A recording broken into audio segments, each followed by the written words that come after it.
राधानगरी तालुक्याच्या नागरी भागासह तिन्ही धरणाच्या पाणलोट क्षेत्रामध्ये आज दिवसभर पावसानं उघडीप दिली आहे।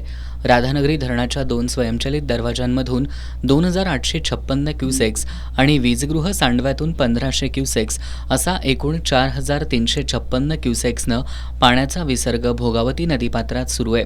शनिवारी सायंकाळी धरणाचे 2 दरवाजे बंद झाल्यामुळं भोगावती नदीवरील पाण्याखालील गेलेले पडळी, पिरळ, शिरगाव पूल वाहतुकीसाठी खुले झालेत। आज धरणाची पातळी 346.75 फूट इतकी आहे।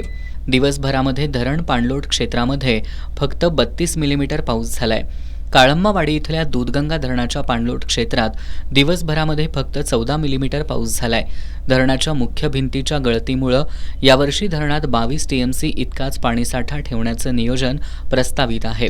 त्यामुळे पाणी नियोजनासाठी धरणातून वीजगृह सांडव्यातून 1000 आणि 5 वक्र दरवाजातून 7100 असा 8100 क्युसेक्सनं पाण्याचा विसर्ग दूधगंगा नदीपात्रात सुरू आहे। त्यामुळे दूधगंगा नदी अद्याप पात्राबाहेरच वाहतीये।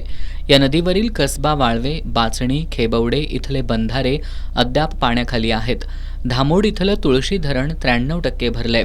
धरणातून 2000 क्युसेक्सनं सुरू असणारा विसर्ग पाऊस कमी झाल्यानं 1500 क्युसेक्स करण्यात आलाय।